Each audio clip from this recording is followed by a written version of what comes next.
는 붉은 말의 해라고 그러죠. 예, 뭐 여러 가지 뭐 의미들을 이렇게 담아놨더라고요. 그래서 저는 붉은 말 딱 이렇게 들으면 뭐가 생각나냐면 저기 과천 거기 경마공원 가면 경주마들이 막 달려요. 말들이 얼마나 힘차게 달리는지 몰라요. 근데 거기에 특별히 여러 말들이 있지만 적토마가 있습니다. 적토마. 여러분 들어보셨어요? 적토마? 이름만 들어도 그죠? 빛이 그러니까 붉은 구릿빛에 가까워. 그래서 얘가 뛰는 장면을 보면 막 근육질이잖아요. 막 땅을 차면서 막 뛰어가는 거 보면 막 힘이 납니다. 그래서 제가 사람들이 왜 저렇게 열광하나, 레이싱에 왜 그렇게 열광하나 이렇게 그 화면을 이렇게 봤는데 제가 가보지 못했어요. 근데 그 큰 TV에서 보는 걸 보고 이렇게 사람들이 막 1등하면 막 와 이러잖아요. 근데 출발할 때부터 그러거든. 긴장하고 있다가 말과 함께 긴장하고 있다가 문이 게이트가 딱 열리면 적토가 막 뛰고 말들이 막 뛰잖아요. 그러면 막 사람들이 와 이러잖아요. 근데 가만히 봤더니 그 말이 힘차게 박차고 뛰어가는 그 장면, 뛰는 것 자체가 이미 가슴이 설레는 거더라고요. 물론 뭐 돈 때문에 그러지 않겠습니까? 마지막에 그 돈 때문에 그런 것도 있겠지만 아무튼 그런 게 있는 것 같아요. 올해 어쨌든 우리가 이 적토마, 저는 적토마 생각하면서 그 경주가 생각나고 가슴 뛰는 게 이제 생각나는 거예요. 그래서 뭐 아유 자꾸 뛰라고 그래가지고 목사님까지 또 왔더니 또 뛰라 그러면 어떡합니까? 그게 아니고 여러분 올해는 하나님께서 다시 뛰는 이 적토마처럼 경주마처럼 우리의 삶 가운데 멈춰 있던 여러분의 마음들을 다시 뛰게 하실 줄로 믿으시기를 바랍니다. 예, 멈춰 있던 여러분의 열정이 다시 뛰게 하실 줄 믿으시기를 바랍니다. 잠자고 있던 여러분의 모든 비전과 꿈들이 적토마처럼 여러분 다시 뛰게 되는 한 해가 될 줄 믿으시기를 바랍니다. 예, 여러분 새해가 되면 사람들이 자연스럽게 새로운 시작이라고 얘기를 해요. 달력이 바뀌고 연도가 바뀌고 또 삶이 달라질 거라고 그렇게 기대를 합니다. 여기에 대해서 참 이게 많은 유머들이 있는데 그 중에 한 개가 어떤 초등학교에서 문제를 냈어요. 그래서 사자성어 문제를 냈는데 어떤 일을 두고 결심을 하는 결심을 했지만 3일을 넘지 못하는 사자성어가 뭐냐? 작땡 삼땡 네모안에 넣는 거예요. 어떤 일을 결심했지만 3일을 넘지 못하고 실패하는 것을 보고 이런 사자성어를 쓴다 해가지고 아이들에게 문제를 냈거든요. 근데 답안지가 참 웃겨요. 작땡 삼땡이에요. 뭐겠습니까, 여러분 정답이? 작심삼일이죠. 근데 그 아이는 어떻게 썼냐면 작은 삼촌. 작은 삼촌이 맨날 뭐 술 끊는다 그러고 담배 끊는다 그러고 뭐 끊는다고 살 뺀다 그러고 뭐 해도 며칠을 넘지 못하더라. 3일을 넘지 못하더라. 이렇게 뭐 얘기를 했다고 이렇게 합니다. 자, 우리는 삶이 달라질 거라고 생각을 해요. 새해가 되면. 그러나 여러분, 부지런히 살아보겠다. 뭔가를 또 열심히 해보겠다. 잘 살아보겠다. 뭐 이렇게 결단은 하지만 시간이 조금만 지나면 이 작은 삼촌처럼 그게 잘 되지 않는 경우들이 있습니다. 왜 그럴까요, 여러분? 왜 이런 결심들이 무너질까요? 그것은 여러분 다른 게 아니라 삶의 방향, 삶의 방향은 결심의 강도에 따라 결정되는 게 아니라는 거예요. 삶의 방향을 바꿔야 되지 않습니까? 부지런히 살아보겠다. 살을 빼보겠다. 그죠? 저도 뭐 뱃살을 한번 빼보겠다. 굶었더니 자꾸 수분만 빠지고 다시 이런 일들이 왜 일어나느냐? 그래서 삶의 이 방향의 설정, 이 삶의 방향에 완전히 다른 케이스로 넘어가는 것은 결심의 강도에 따라서 이루어지는 게 아니라 내가 지금 무엇을 듣고 있느냐에 따라서 달라진다는 거예요. 이해가 되십니까, 여러분? 예. 그러니까 내 내부에서 뭔가를 계속 결심을 하고 내가 이번만큼은 절대로 안 할 거야. 막 이렇게 결심을 하는 이 강도에서 삶이 바뀌어지지 않는다는 거예요. 뭘로 바뀌어진다는 겁니까? 내가 지금 무엇을 듣고 있느냐에 따라서 달라진다는 거예요. 사람은 늘 무언가를 듣습니다. 세상의 목소리를 듣고 또 상황의 소리를 듣고 자신의 욕망과 자신의 또 소리들을 들어요. 근데 여러분, 문제는 어떤 소리를 듣고 가장 결정적인 기준으로 삼고 사느냐가 중요하다는 겁니다. 성경은 새로운 시대의 출발점마다 언제나 한 가지를 계속 우리에게 요구하고 있어요. 그게 뭡니까? 들으라는 거예요. 들으라는 거예요. 그런 맥락에서 우리가 오늘 신명기 6장 1절부터 13절의 말씀은 이스라엘 백성들이 이제 광야 40년의 이 방학을 마치고 이제 가나안 땅으로 들어가기 직전 모세가 그들에게 마지막으로 하나님의 말씀을 대언하는 장면이에요. 신명기는 모세의 설교로 되어 있지 않습니까? 그래서 이 광야 기간 동안에 이스라엘 백성들이 뭐였습니까? 하나님의 말씀을 청종치 않으므로, 듣지 아니하므로, 믿지 아니하므로 40년의 이 광야 생활을 마무리하고 어떻게 됐습니까? 가나안 2세대가 이제 가나안 땅으로 직접 들어가기 전에 그들에게 하나님의 말씀을 들려주는데 그 말씀의 핵심 부분이 뭐라고요? 들으라는 거예요. 들으라. 청종하라는 거예요. 누구의 말씀을? 하나님의 말씀을 들으라는 거예요. 너희들이 결심으로 이스라엘 백성들이 우리 아버지 때 이렇게 불순종하지 않을 거야. 이제는 하나님을 섬길 거야. 이런 내부적인 결심으로는 되지 않는다는 거예요. 그런 연약한 결심으로는 되지 않는다는 거예요. 인간의 그 결심으로는 되지 않는다는 거예요. 다만 하나님의 말씀을 들을 때, 하나님의 말씀을 청종할 때 우리는 내부적 결단을 통하여 하나님의 말씀을 들을 수 있는 역사가 나타난다는 겁니다.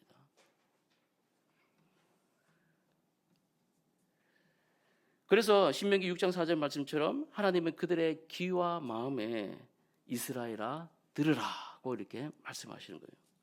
이 쉐마라고 들으셨지 않습니까? 우리 뭐 집에도 가보면 이렇게 쉐마 이스라엘에서 뭐 액자도 많이 붙여놓고 그렇게 하잖아요. 근데 그거는 단지 장식일 뿐 우리에게 어떤 영향도 미치지 않는 그런 말들 아닙니까?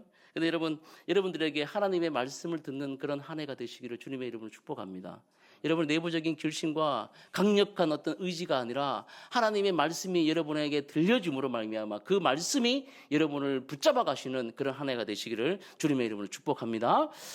그래서 오늘 이 말씀을 듣는 우리들에게 하나님 이 말씀이 우리에게 질문하고 있어요. 너는 지금 무엇을 듣고 있느냐? 너는 지금 누구의 음성에 귀를 기울이며 인생의 방향을 정하려고 하고 있느냐라고 말씀입니다. 여러분 이 질문을 여러분 마음속에 새기시면서 우리 본문으로 한번 들어가 보도록 합시다. 우리 1절부터 3절을 한번 읽어봅시다. 1절부터 3절입니다. 자, 여러분들이 한번 읽어볼게요. 1절부터 3절 시작. 이는 곧 너희 하나님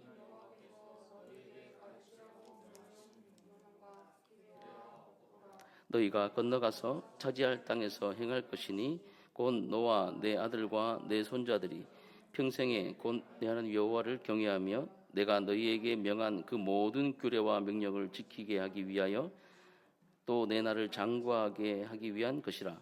이스라엘아 듣고 삼가 그것을 행하라. 그리하면 내가 복을 받고 내 조상들의 하나님 여호와께서 내가 허락하심 같이 젖과 꿀이 흐르는 땅에서 내가 크게 번성하리라. 아멘.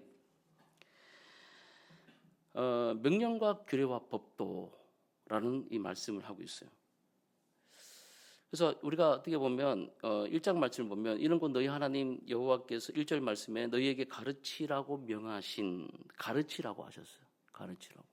그래서 뭐 단순하게 어떤 인포메이션을 적용해주고 정보를 주는 차원이 아니라 삶의 태도를 바꾸고 또 그의 비전과 꿈, 그들의 생각을 바꾸는 것을 이야기합니다. 가르침이라는 것은요. 그래서 참된 스승은 뭘 얘기하는 겁니까? 학원에 수학을 문제 가르쳐주고 영어 문제 몇 개 가르쳐주는 게 아니라 그 아이의 인생의 전반에 걸쳐 영향력을 끼치고 아이의 결정에 있어 영향력을 끼치고 그 아이의 가치관과 세계관과 그 아이가 가지고 있는 모든 것들을 뭐한다? 가르쳐 줄 수 있는 사람을 얘기하는 거예요. 스승이라는 건요. 때로는 꾸지람을 하고요. 초달을 아끼지 않고요. 초달이란 뭡니까? 맴매죠. 맴매를 아끼지 않고요. 또 좋은 말만 하는 게 아니라 아이에게 쓴말을 하고요. 요즘에 뭐 그런 얘기들이 많더라고요. 그 실패를 하는데 어떤 실패? 교훈적 실패라는 거예요. 교훈적 실패. 내가 정말 잘 실패했구나. 내가 정말 실패의 그런 경험들도 좋게 해주는 거죠. 진짜 필요한 실패들을 경험할 수 있도록 만드는 것이 누굽니까? 바로 참된 스승이라는 거예요. 이스라엘에게 그걸 가르치라는 거예요. 근데 이 가르치는 내용이 뭡니까? 명하신 명령과 규례와 법도라는 거예요. 우리가 딱 여기에서 먼저 뭐가 됩니까? 알러지 반응이 일어나요. 명령, 규례, 법도 이러면 뭐가 생각납니까? 벌써 율법적 잣대가 생각나면서 종교적 내용들이 막 생각나는 거예요. 그렇지 않습니까, 여러분? 예. 또 뭘 지켜야 돼? 이스라엘 백성들은 이 십계명을 받은 이후에 613가지의 따로 된 규범들을 만들어냈어요. 대단하지 않습니까? 여러분들 헌법이 몇 개인지 아세요? 잘 모르죠? 저도 기억이 안 나요. 근데 이스라엘 백성들은 이 10개의 이 십계명을 가지고 613가지의 행동 규범을 만들어냅니다. 그러니까 안식일을 거룩하여 안식일을 기억하여 거룩하게 지켜라. 어떻게 지킬 거냐 이거죠. 어떻게 지킬 거냐. 그래서 거기 이스라엘에 가면 이 법 중에 현대적으로 이제 해석한 그 613가지의 행동 규범을 한 그 규범 중에 한 개가 유대인용 엘리베이터가 있어요. 유대인용 엘리베이터. 안식일은 토요일 날 해줄 때부터 금요일 해줄 때부터 토요일 날 해줄 때까지잖아요. 그래서 그때 지켜지는 그 규례에 따르는 엘리베이터가 있는데 그 엘리베이터는 버튼이 없어요. 그러니까 눌러지는 버튼이 없어요. 1층부터 눌러지는 게 없고 타면은 호텔에도 마찬가지고 그냥 자동으로 문이 닫히고 한 층 한 층 올라가게 되어 있습니다. 호텔도 뭐 20층짜리도 있을 거 아니에요. 근데 한 층 한 층 쓰는 거예요. 왜 그러냐면 버튼을 누르는 것 자체가 뭐예요? 일이 되는 거예요. 이해가 되시죠? 이해를 못 할 거예요. 우리는 이해 안 됩니다. 근데 그만큼 철저하게 율법을 지키는 사람들이 그런 사람들이었다는 거죠. 이 온풍기를 좀 꺼주셔도 될 것 같습니다. 자, 명령과 규례의 법도라는 것이 그런 차원으로 우리가 이해해서는 안 된다는 거예요. 하나님께서 모세를 통하여 이스라엘 백성들에게 이 듣는 것을 하나님의 말씀을 듣는 자리에서 너희들이 다시 시작할 것을 말씀하시면서 그러면 뭘 들어야 되느냐라고 했을 때 명령과 규례와 법도라고 하는 것이 단순한 이런 613가지의 이런 규범들을 잘 지켜라고 말씀하신 것이 아니라는 거예요. 그것도 잘 지켜야 되겠죠. 근데 뭡니까? 중요한 것은 뭡니까? 이 언약 백성, 다시 말하면 하나님과 언약 관계, 약속된 이 백성들이 이제 하나님이 약속한 그 땅으로 들어가게 하시는데 그 땅에서 어떻게 살아야 할지를 보여주는 삶의 구조를 바꾸라는 그런 명령이에요. 하나님은 이스라엘 백성이 먼저 땅을 주시고 나중에 말씀을 주신 것이 아니라 말씀을 그들에게 먼저 주시고 그 다음에 땅을 주셨다는 것을 분명히 기억해야 됩니다. 그래서 이 명령과 규례와 법도라는 것을 그냥 생각하면 주종 관계로 생각하면 어떤 갑을 관계의 계약처럼 느껴져요. 근데 그게 아니라 하나님은 이것을 어떤 관계로 생각하시냐면 어떤 언약적 관계로 생각하시냐면 결혼 관계로 생각하시는 거예요. 결혼 관계. 이스라엘 출애굽한 백성들 애굽 땅에서 나왔죠? 나와서 출애굽기 19장에 보면 시내산에 올라가지 않습니까? 그래서 20장에 뭘 받습니까? 두 돌판을 받잖아요, 모세가. 이때 모세는 중매쟁이고 하나님과 이스라엘 백성이 뭡니까? 신랑과 신부가 되는 거예요. 그래서 이 말씀을 가만히 살펴보면 그 전까지만 해도 하나님께서 이방 민족들의 신을 섬기는 것이라든지 뭐 이런 것들에 대해서 약간 관대하세요. 이상하리만큼 관대해요. 성경을 한번 읽어보세요. 굉장히 그런 말도 잘 안 하세요. 그러다가 율법이 딱 제정되고 이 계약 관계가 성사된 다음부터는 이 우상 숭배에 대한 것을 엄청나게 크게 다루십니다. 이해가 되십니까? 어떤 목사님은 이렇게 설교하시더라고요. 그래서 결혼하기 전에는 이 남자 저 남자 만날 수 있지 않느냐. 그게 뭐 여러분 생각하는 그런 게 아니에요. 그러니까 여기도 데이트할 수 있고 저기도 데이트할 수 있고 이런 거예요. 그런데 내가 만약에 누구랑 사귀고 있었어. 그렇다고 해가지고 제가 저 말고 다른 사람하고 데이트도 할 수 있고 누구랑 소위 말해서 손 잡을 수도 있어. 그까지 뭐 허용한다고 치더라도 그걸 제가 말할 수 있어 없어요? 말씀해 보십시오. 신년 초부터 뭐 이렇게 이런 식입니까? 예? 말할 수가 없죠. 근데 결혼하면요. 그 전까지 A, B, C 이렇게 만나던 그런 관계가 결혼하고 나면 제가 오늘 밤 누구랑 MT 갔다 올 테니까 자고 올게 이러면 돼요, 안 돼요? 예. 큰일 나겠죠. 이게 그런 관계라는 거예요. 그러니까 하나님께서 말씀하신 이 명령과 규례와 법도라는 것은 하나님께서 우리와 결혼했다는 거예요. 이스라엘 백성과 결혼했다는 거예요. 그래서 너 이때까지는 네 맘대로 살아가고 네 맘대로 만나는 사람 만나고 그랬지만 이제부터는 누구만 만나야 된다? 하나님만 만나야 된다는 거예요. 이렇게 얘기하면 이제 뭐 특히 우리 자매분들이 막 이게 막 쌓였던 그 결혼 생활에 쌓였던 게 막 올라오시더라고요. 먼지가 올라오면서 내가 왜 이 남자만 만나? 이 남자 만나가지고 막 이렇게 얘기하시던데, 반대로 신부된 입장에서도 뭘 요구할 수 있습니까? 신랑에게 요구할 수 있는 게, 당당하게 요구할 수 있는 게 생기는 거예요. 생활비 내놔라. 우리가 살 수 있는 집 내놔라. 그죠? 내 안전을 지켜달라. 그리고 평안과 복지에 대한 것을 당당히 요구할 수 있는 그 관계가 되는 것이 바로 이 결혼의 언약적 관계라는 거예요. 누가 더 손해겠습니까? 굳이 뭐 손해 따지기 때문에 하나님이 손해 보시겠어요? 우리가 손해 보시겠어요? 결혼하면 여러분, 하나님은요 엄청난 신랑이에요. 우주와 만물을 지으시고, 예? 이 모든 것이 다 하나님의 것입니다. 그런 그 하나님이 우리의 뭐가 되신다? 신랑이 되시는 거예요. 그것을 하나님 스스로가 뭘로 얽어매십니까? 언약적 관계로 얽어매시는 거예요. 예.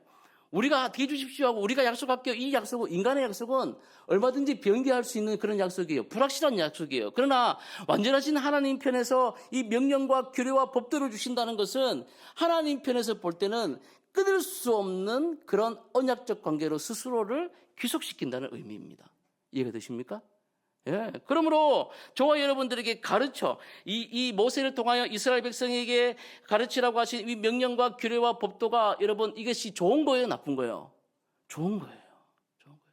이 명령과 규례와 법도 안에 있을 때 우리는 뭘 확인하는 겁니까? 하나님과의 이 결혼 관계를 다시, 언약적 관계, 약속의 관계를 다시 확인할 수가 있는 거예요. 근데 이 명령과 규례와 법도를 무시해버리면요, 우리도 그 관계, 언약적 관계를 무시한다는 게 되는 거예요. 그래서 2절에 보면 이 하나님의 약속의 말씀이 목적이 분명히 나타나요. 2절에 뭐라고 나옵니까? 곧 너와 내 아들과 내 손자들이 3대를 얘기하고 있잖아. 그래서 이것을 여러분 당대에만 얘기하는 게 아니라 이 3대를 얘기한다는 것은 앞으로 계속 된다는 얘기예요. 내 손자들이 뭐라고 얘기합니까? 평생에 내 하나님 여호와를 경외하며 라고 얘기하잖아요. 이것은 바로 하나님의 거룩함과 주권을 인식하고 자신의 삶을 그분의 뜻 아래로 두는 이 행위, 단순히 두려워하는 하나님, 내 무서워하는 하나님을 두는 게 아니라 이 방향성, 삶의 방향을 이제 완전히 바꿔서 하나님과의 언약적 관계, 하나님과의 결혼적 관계로 내 삶을 완전히 전환시켜 하나님 안에 살아가겠습니다라고 얘기하는 그런 결단을 말씀하고 있다는 거죠. 경외라는 게 그렇습니다. 이렇게 될 때 3절에 이런 순종의 결과들이 나타나는 거예요. 자, 3절 말씀 여러분들이 한번 읽어봅시다. 3절 말씀 여러분들이 한번 읽어봅시다. 시작. 이스라엘아 듣고 삼가 그것을 행하라. 그리하면 내가 복을 받고 내 조상들의 하나님 여호와께서 내게 허락하신 같이 젖과 꿀이 흐르는 땅에서 내가 크게 번성하리라. 아멘. 우리는 복 받기를 원하잖아요. 뭐가 잘 되기를 원하잖아요. 그것만 있지 않습니까? 근데 순서가 바뀌었다는 거예요. 순서가. 복을 받으려고 뭔가를 하는 게 아니라 하나님을 경외할 때, 이 언약적 관계 안에 있을 때 뒤에 것을 따라온다는 것을 말씀하고 있습니다. 몇 주 전에도 제가 그런 말씀을 함께 나누었지만 하나님께서 갈대아 우르에서 이 아브라함을 불러내세요. 아브라함을 불러내십니다. 도저히 하나님을 알 수도 없는, 하나님을 섬길 수도 없는 조건인 갈대아 우르 지역, 지금 이라크 지역에 우상 만드는, 지금 우리로 치면 불상을 만든다든지 뭐 그런 산업을 통해서 있던 그런 집안에서 어떻게 하나님을 알겠습니까? 예수를 믿을 수 있는 가능성이 전혀 없는 그 집안에 하나님이 직접적으로 개입하셔가지고 아브라함이라는 사람을 끌어내셨어요. 12장. 그죠? 거기서 하나님 뭐라고 하십니까? 하늘을 봐, 모래를 봐. 너 앞으로 뭘 준다? 땅에 하늘의 별처럼, 땅에 바다의 모래처럼 네 자손 저렇게 많게 해줄게. 약속된 땅을 줄게. 그리고 너는 복이 될 거야. 너를 통해서 내가 천하 만민이 다 복을 얻게 할 거야. 이렇게 약속을 하십니다. 그래서 아브라함이 그 말을 믿고 뭡니까? 나왔죠. 갈 바를 알지 못하고 나와서 12장, 13장, 14장, 15장 계속해서 뭘 받아요? 연단을 받지 않습니까? 자기 아내 때문에 가가지고 자기 누이라고 속였다가 다시 하나님 찾아주시고 그걸 2번씩이나, 그죠? 그리고 자기 조카 롯하고 재산 분쟁 때문에 하나님 복 주시니까 복을 주셔가지고 양떼가 막 늘어났어. 그랬는데 그 늘어난 재산 때문에 뭐예요? 분쟁이 생겨. 인간의 역사는 늘 그래요. 뭔가 많으면은 늘 문제가 생기고, 뭔가 적어도 문제가 생기고, 많거나 적거나 늘 문제투성인 게 우리의 삶이에요. 어쨌든 조카 롯과의 이런 관계들 속에서 롯이 뭘 선택합니까? 동방 쪽을 선택해요. 동쪽 땅을 보니까 물이 넉넉하고 목축하기 좋은 땅으로 가요. 근데 아브라함은 뭘 선택해요?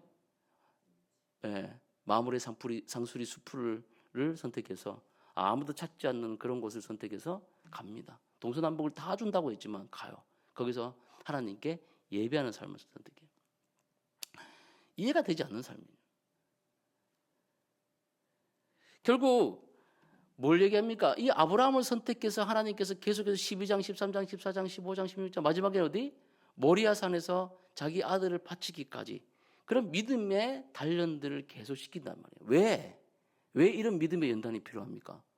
진짜 복의 실체가 무엇인지를 깨닫게 하는 거예요. 네 복의 실체는 네 아내도 아니고 재산도 아니고 네 아들도 아니고 누구다? 네. 모리아산에서 아브라함이 깨달았던 그 진리, 진짜 진리는 뭐냐면 이 내가 하나님께 받았던 이 12장에서 받았던 이 하늘의 별처럼 땅의 모래처럼 너를 천하 만민의 복으로 삼아주겠다고 하신 이 복의 실체는 자손도 아니고 재산도 아니고 목숨도 아니고 아무것도 아니라는 거예요. 그럼 뭐냐? 하나님 자체시라는 거예요. 아멘? 예, 그걸 깨달았다는 거예요. 모리아산에서 이삭을 잡으려고 즉 칼을 들었을 때에 그 성경에 보면 뭐랍니까? 이 아브라함은 이 이삭을 잡을 때 히브리서에 나오고 뭐라고 얘기해요? 하나님께서 이 이삭을 다시 살리실 줄 믿었습니다. 그러니까 그 말씀을 가만히 묵상해 보면 하나님이 아들 주셨는데 아들 뺏어가고 아들을 또 다시 살릴 수 있는 그런 하나님이시기 때문에 내가 일단 맞는 말이긴 한데 좀 더 깊이 들어가면 이 아들에 대한 목적이 있는 게 아니라 어디에 목적이 있습니까? 아브라함은 하나님께 있어요. 하나님이 이 모든 것들에 다 주신 분이시기도 하기 때문에 내가 또 주실 줄 믿습니다. 줄 것을 기대하는 게 아니라 하나님 자체를 믿는 믿음 안에 서게 됐다는 거예요. 여러분 벌써 깨달으셨다고요? 아닌데. 못 깨닫는데. 여러분 시간 많이 걸려요. 저도 많이 들었지만 이제 겨우 그게 무슨 말인지 조금씩 알아가요. 지금 못 깨달았다고 실망할 것도 없고 여러분 그러실 필요 없는데 여러분 아브라함의 연단을 여러분도 받고 계시다는 것을 기억하십시오. 하나님이 여러분의 복이세요. 하나님이 여러분의 모든 것 되신 줄 믿으시기 바랍니다. 예. 그래서 연단 받는 거예요. 줬다가 뺏고 하나님이 그죠? 웃으시는 분들이 많이 당해보셨죠? 예? 했다가 뺏고 그게 건강일 수 있고 관계일 수 있고 자식일 수 있고 돈일 수도 있고 부동산일 수도 있고 예? 그런 거예요. 예? 또 영적인 여러분의 심리 상태일 수도 있어요. 어떨 때는 막 은혜 충만하게 막 마음이 충만해 돈이 없어도 괜찮다고 막 이러다가 어느 순간에는 여러분 진짜 공포의 나락으로 떨어져요. 쫙 바다 끝까지 떨어져요. 무서워요. 두려움은 여러분을 엄습하고요. 공황장애 이상으로 여러분 마음이 막 가라앉아요. 세상에 나밖에 없는 것 같기도 하고 내 존재를 부인하고 싶은 뭐 그런 것까지 떨어진다고요. 삶을 마감하고 싶은 데까지 떨어진다고요. 그랬다가 다시 또 그걸 올려주세요. 왜? 뭘 가르쳐 주려고 뭘? 하나님이 나의 존재의 이유고 목적이구나. 아멘. 이거를 가르쳐 주시기 위해서. 그 저와 여러분을 부른 목적은 다른 게 없습니다. 두 가지예요. 하나는 하나님을 예배하는 자로. 한번 따라합시다. 하나님을 예배하는 자로. 또 하나는 뭡니까? 나의 구원의 완성을 위하여. 시작. 나의 구원의 완성을 위하여. 어떤 분들이 교회 왜 다닙니까? 라고 마음의 평안을 얻기 위해서 온다고 그래요. 진짜 여러분 교회 오면 마음 평해집니까? 아니에요. 교회 오는 순간 예수를 믿는 순간부터 뭐예요? 분쟁이 시작됩니다. 분쟁이 시작돼요. 목사님 새해 첫날부터 왜 저러? 분쟁이 시작돼요. 예수 믿으면 여러분 그때부터 뭐가 시작됩니까? 고난이 시작되는 거예요. 내가 세상에 평화를 주러 왔는 줄 아느냐? 분쟁을 주러 왔다. 예수님 말씀이에요. 분쟁, 불이 난다고요. 왜요? 이전까지만 해도 예수 믿기 전에는 내 마음대로 살아도 돼요. 해코지하면 나도 해코지하면 되고, 욕하면 쌍욕을 몇 번 날려주면 돼. 100번 더 날리면 돼. 더 악독한 걸로, 더한 걸로, 눈에는 눈, 이에는 이. 이게 뭐 그 탄력법 아닙니까? 그렇게 해서 하면 돼요. 예, 그러면 법대로 하고 뭐 하면 돼요. 근데 예수님 믿는 순간부터 분쟁이 일어난다니까, 마음속에. 말을 함부로 할 수 있어, 없어요? 안 돼요. 욕을 하고 싶은데 돼요, 안 돼요? 그래도 하잖아요, 하기는. 하긴 하잖아요. 그게 우리 연약함 때문에 그런데 어쨌든 성화의 과정을 밟아 가는 거예요. 내가 이렇게 살아도 되나? 예? 불의를 보면 막 참지 못한 게, 그죠? 똑같이 일어나지만 세상이 주는 그런 윤리 도덕이 아니라 예수를 믿으면서 여러분 그렇게 일어난다고. 왜? 이제까지는 내 율례와 법도와 규칙이 없어요. 근데 지금부터는 뭐 언약적 규칙 안에서 언약적 관계 안에서 하나님이 주신 율례와 법도와 규칙을 따라가야 되니까 뭐가 생깁니까? 마음에 불편하죠. 분쟁이 일어나죠. 그런 거예요. 평안하겠어요? 안 평안하겠어요? 그 평안해집니다. 근데 중요한 게 뭡니까? 이런 분쟁과 불과 십자가와 이런 거를 통과하는 사람들이 뭘 얻을 수 있어요? 평안을 얻을 수 있는 거예요. 말이 바뀌어야 돼요. 예수 믿음으로 말미암아 교회 다니는 마음이 평안이 있습니다. 교회 와서 뭐 음악하고 평안한 오르간 음악 들으면서 그런 거를 하려고 오는 게 아니에요. 십자가와 고난과 역경과 하나님 주시는 연단을 통하여 이 아브라함이 받았던 이 모리아 산에서 하나님이 나의 모든 목적이십니다 라는 이 고백을 얻었을 때 인생의 모든 평안이 샬롬이 그에게 찾아왔듯이 우리에게도 인생의 역경과 고난과 분쟁과 환난과 이런 어려움들이 다 있습니다. 불같은 시험들이 있어요. 이 시험들을 그리스도와 함께 우리만 통과하는 게 아니야. 그리스도와 함께 성령과 함께 하나하나 통과하면서 뭘 알아가는 거예요. 그리스도가 나의 삶의 주인이시구나. 하나님이 나의 삶의 주인이시구나. 나는 이미 그리스도 안에서 하나님께 받은 바 되었구나. 하나님께 인정받았구나. 그러면 내가 더 이상 다른 사람들에게 인정받기 위하여 뭘 할 필요가 없구나라는 것을 깨달아가는 거예요. 복음을 깨달아가는 거예요. 그래서 완성되어져 간다라고 얘기해요. 내 구원이. 할렐루야. 이게 목적이라는 거예요. 이게 교회 다니는 목적이라는 거예요. 제가 성도들을 막 끌어모아가지고 저도 뭐 그러고 싶어요. 쪼달려고 하면 그런 마음 들어요. 막 안수해주고 막 그죠? 우리 성도님도 해가지고 한 명, 두 명 쓰러지고 막 은혜 받고 해가지고 막 교회가 막 소문 나가지고 사람들 꽉 채우면 뭐 하겠습니까? 두 가지 원칙을 모르는데 내 구원이 완성되는 것도 모르고 교회가 왜 옵니까? 하나님께 예배하러 오는 거예요. 하나님을 높이러 오는 거예요. 내 인생된 목적이 무엇이니? 웨스트민스터 신앙고백에서 1장 1문에 뭐라고 얘기합니까? 예, 하나님을 경외하고 그를 영원토록 즐거워하는 거예요. 예배하는 거잖아요. 예배. 이 백성은 나를 위하여 지었느니 이 백성이 나를 찬송할 것이다. 이게 찬송. 예배할 것이다. 그게 하나님이 우리를 지으신 목적이에요. 삶의 목적. 이 목적에서 자꾸 핀트가 벗어나니까 하나님이 나의 하수인이 되고 하나님이 나를 위해서 뭔가를 해줘야 될 사람이고 하나님이 나의 복을 채워주고 하나님이 내 집값을 올려주고 하나님이 내 주식을 올려주고 하나님이 내 코인을 하룻밤 사이에 일확천금하게 해주고 내 자녀들이 잘 되고 내 자녀들이 번성하고 자꾸 나에게로 맞추어주는 그 하나님을 자꾸 생각하니까 인생이 꼬이기 시작하는 거예요. 목적이 잘못되니까 모든 것이 다 꼬이는 거예요. 우리의 목적은 뭡니까? 내 유익을 위해서 살아가는 게 아니라 내 목적은 하나님을 예배하는 거예요. 예배. 하나님을 높이는 거예요. 하나님의 영광을 드러내는 거예요. 그래서 여러분을 세상 가운데 보내는 겁니다. 여러분 직장과 사업장과 여러분의 삶의 터전을 보내는 거예요. 왜? 하나님의 율례와 규례와 법도를 지키는 여러분들을 통하여 세상에 하나님을 알아볼 수 없기 때문에 여러분을 보고 누구를 알도록 하나님을 알도록 그렇게 여러분을 파송하는 거예요. 근데 기껏 보내놨더니 거기서 막 사기치고 기껏 보내놨더니 거기서 거짓말하고 기껏 보내놨더니 거기서 싸움박질하고 예?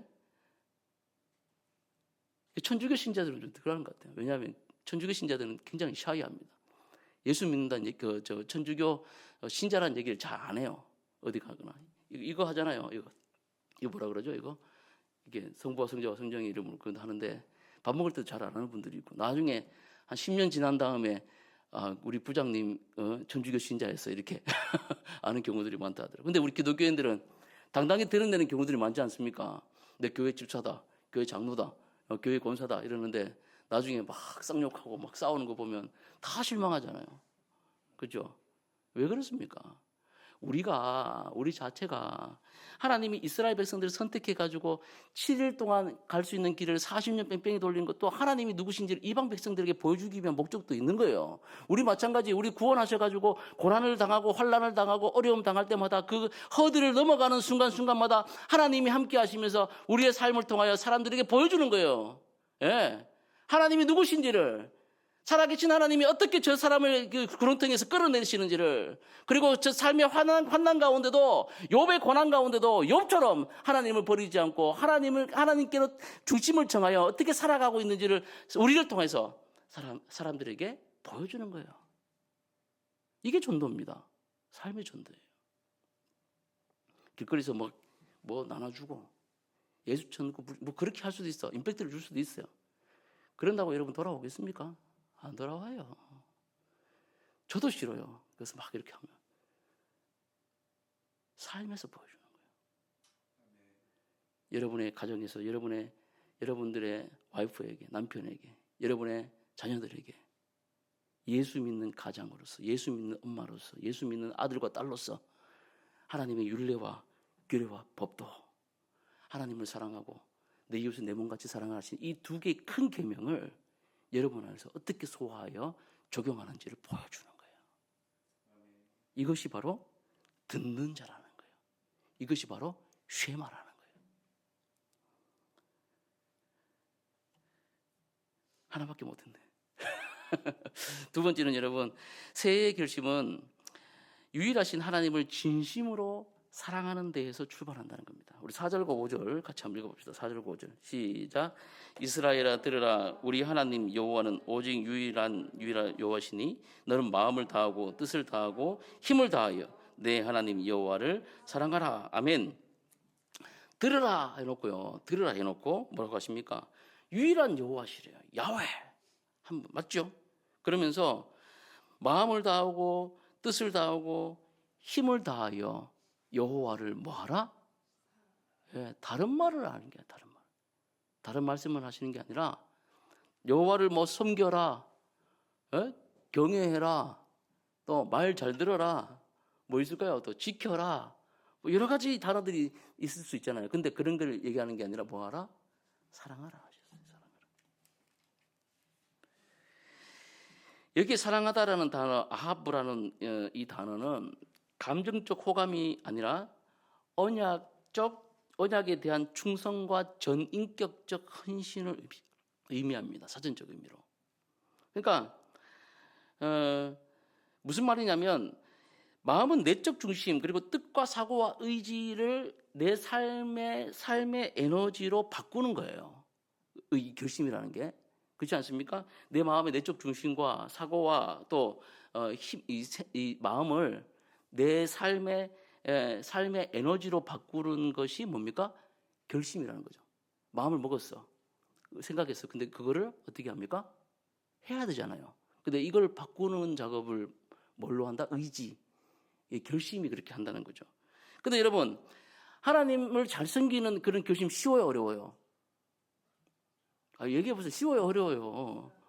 예? 쉬우면 여러분들 여기 와서 이렇게 제 얘기 듣고 있겠습니까? 어려운 거예요. 어려운 거예요.